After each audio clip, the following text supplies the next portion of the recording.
It's one thing to program the notes of a drum pattern and another for them to actually have any soul, funk and groove. What I'm going to do is to press play on this little rhythm that I've programmed, and it's quite a funky rhythm and one that maybe even you'll sort of vaguely recognize. But when we listen for a couple of times round, what we're going to discover is that actually after that first sort of excitement of the pattern itself, it's going to start feeling a little bit robotic.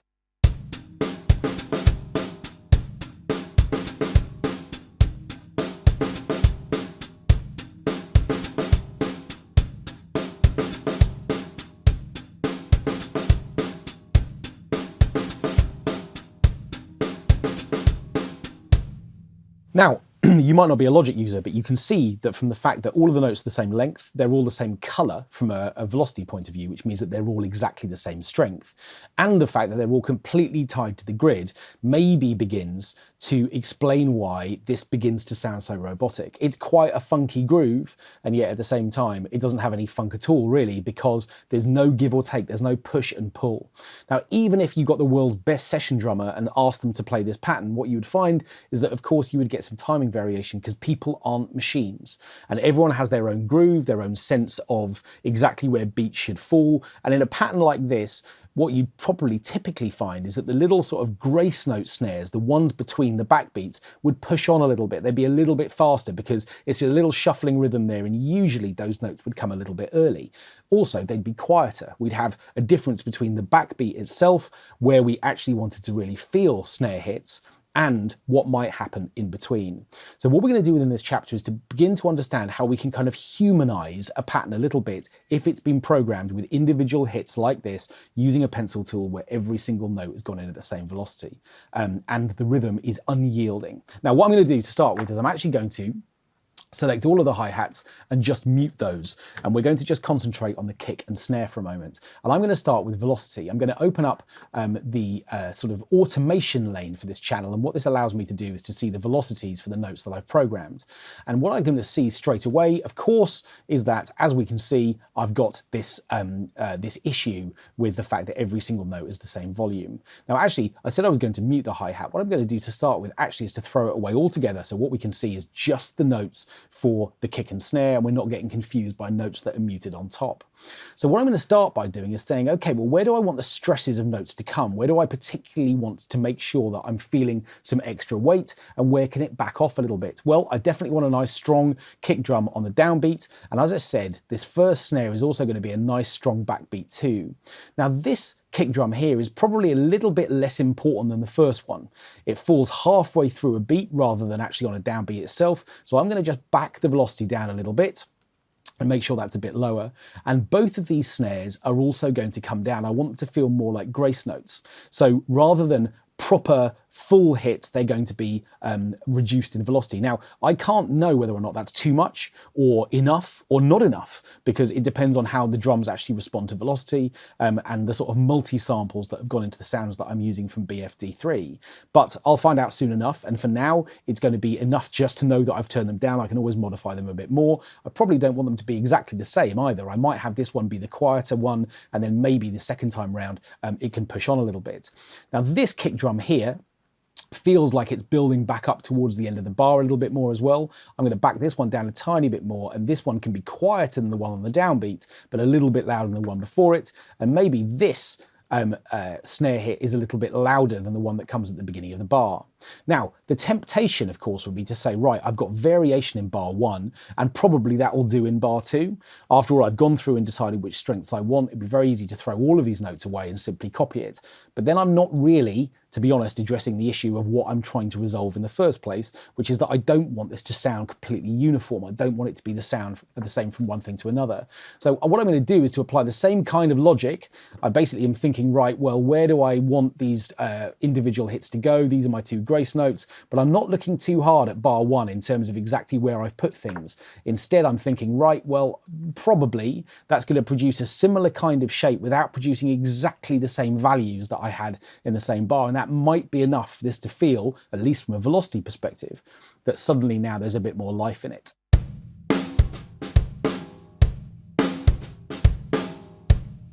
Okay, so my grace notes have come down a little bit too much. I'm going to select all of them and bring them up. But again, what I want to do is to make sure they're not exactly the same. So what I'm going to do here is just program a little bit of variation. Now, what I'm also thinking is it might be quite fun to have another new grace note in this second bar. So again, I've got a little bit of extra variation so that bar 2 is different from bar 1.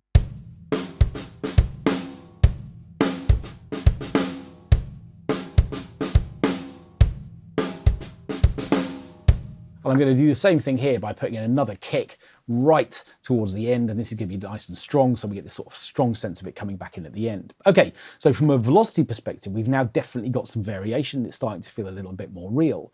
But I mentioned at the beginning that maybe what I would do or expect a drummer to do, or I would probably do if I was trying to play this pattern on drums, would be to sort of slightly rush those grace notes. What I expect is that probably they'd play a little bit early because, you know, they're an exciting little variation, and probably that would make me sort of speed up slightly or pull those notes around a little bit. So what I'm going to do next, again, is to select all of these notes and just slightly move them off the grid. So now what we're beginning to do is to think about sort of timing variation, and all of those have now come back.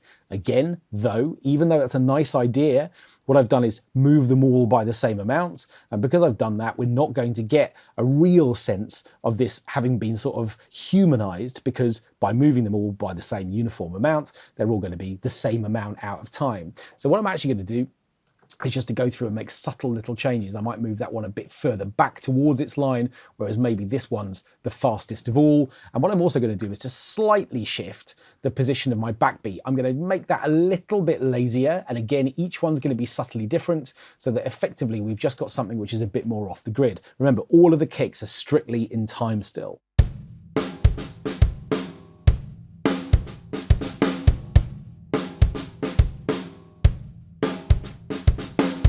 Okay, so now I've taken that too far. It seems a bit crazy that these would be rushing so much and then that this hit would come late. So what I'm going to do is to slightly halve the difference there, move these back towards this line, and maybe rather than being late, this hit could be slightly early.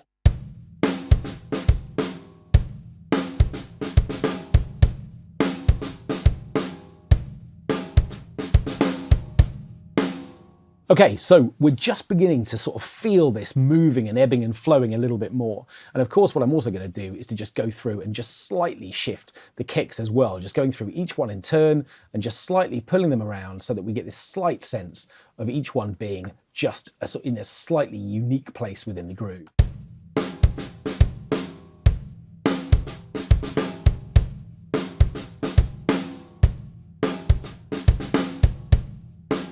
Okay, and that's definitely beginning to feel a little bit more like someone's actually played it. Now, of course, another way of doing this is to trust the feel that you perform yourself. In other words, play these notes in live rather than just drawing them onto the grid.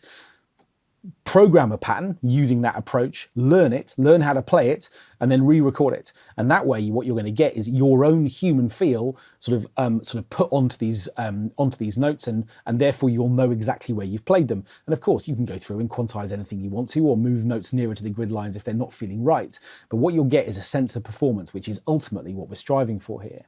Okay, so I got rid of the hi-hats at the beginning, and what we're going to do now is to put them back in. But I've learned my lesson, I think. I know now that each one's going to need to be unique. So what I'm going to do is to copy this note up. I think this is my hi-hat. Let's just find out. Yep. I'm going to put this note here. This already feels quite strong from a velocity point of view, so I'm going to just turn it down a little bit. And then what I'm going to do is to go back. I think I had an 8th pattern playing all the way through. So I'm going to start with that, but I already know that probably the second one's going to be a bit less strong than the first. And then what I'm going to do is to just go through and see if I can find a little pattern that feels like, from a velocity perspective, it's just sort of doing something which is just varying each time. So again, probably I'm going to find that beats 1 and 3 are going to be the loudest of the hits that I produce. And then after that, there's going to be sort of downward velocity variation from each part. Now, I mentioned at the beginning that I didn't want to copy bar 1 into bar 2. I can, of course, do exactly that. I'm going to do that with the hi-hats here, because having put those notes in, of course, I can still go through and create little offsets to them. So I've now got all the notes that I need. What I'm going to do is to go through and just make sure that each of these has got its own little value, so that each one is different from the last.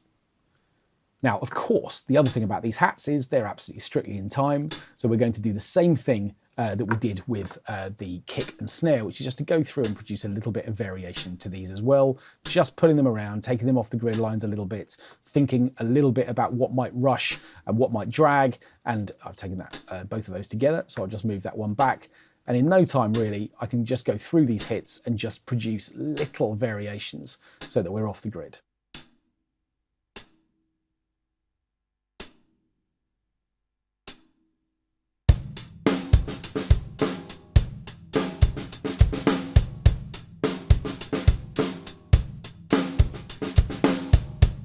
Okay, now it's really easy to do what I've done here, which is to just sort of move things around without thinking too carefully about what's moving where. So at the beginning of bar 3, we've got this nice little moment where both of these hits arrive at the same time and they're both slightly early. This one feels much more unnatural because I've moved the hat backwards at the same time as taking the snare, sort of forwards, if you like, so effectively they've gone the wrong way from one another. So I might decide to sort of unify those by making sure that they fall in the right place, and that will definitely feel a bit more natural. Drummers might not keep brilliant time, but they're usually pretty good at hitting drums, two drums at the same time. So I'm going to move that one back a little bit as well, just to make sure we've got a little bit more sync in the way that these notes are falling.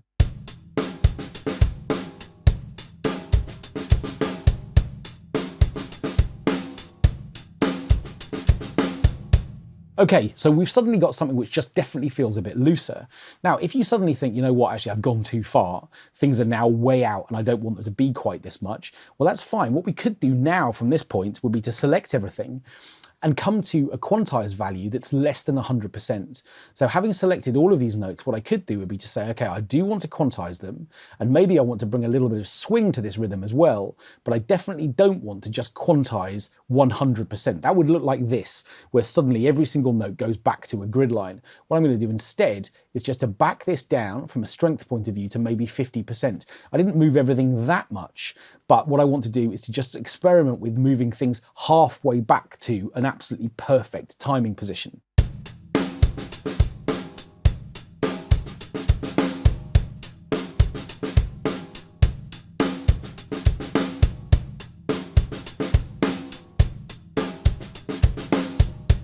And I could even experiment with the swing amount as well, so if I wanted to pull things around a little bit more, I've got a chance to decide how extreme this swing value is going to be.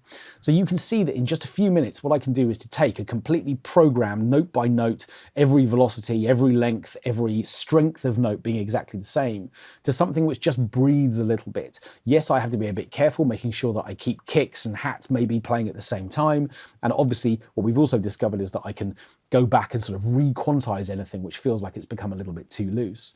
But across a number of different parts, injecting this kind of human feel into parts that are otherwise really on the grid will make all the difference.